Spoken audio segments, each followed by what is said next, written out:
Joseph Smith's writings are now over 150 years old. If they are true, then they should be easily validated by historical and archaeological evidences.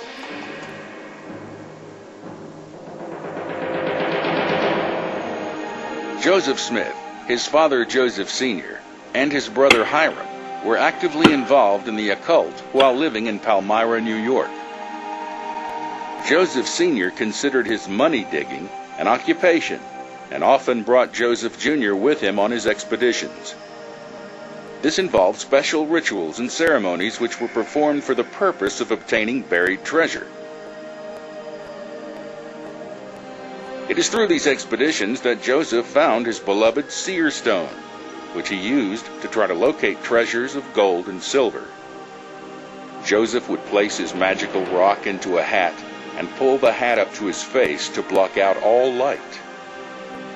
By doing this, he claimed he could see supernaturally and would help those who were digging by locating the place where the treasure was buried and observing the spirits that were guarding it.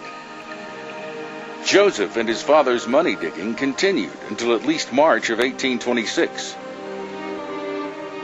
I will now give you a description of the manner in which the Book of Mormon was translated.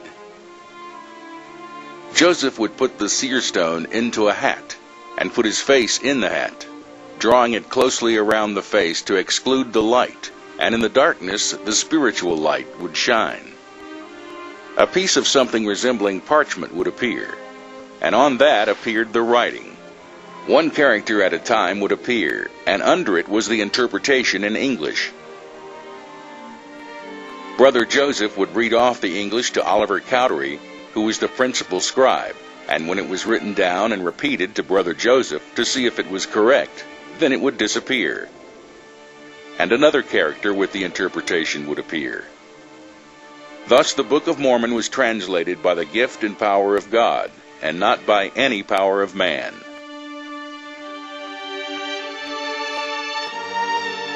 This translation method was affirmed by David Whitmer, Martin Harris, Oliver Cowdery, and Emma Smith, among others. And it is this unbiblical method of translation that Joseph Smith boasted the bold claim that the Book of Mormon was the most accurate book in existence. If this book was translated by the gift and power of God, we must ask the question, why have there been thousands of corrections to the Book of Mormon, many of which relate to doctrinal and historical issues? Since the golden plates were not used during translation, Joseph Smith was the only person who could verify that they truly existed.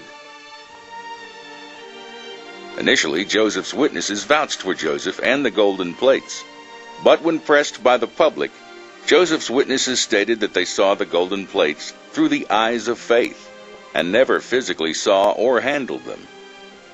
More importantly, Joseph was using the same occult object to find buried treasure as he used to translate his scripture.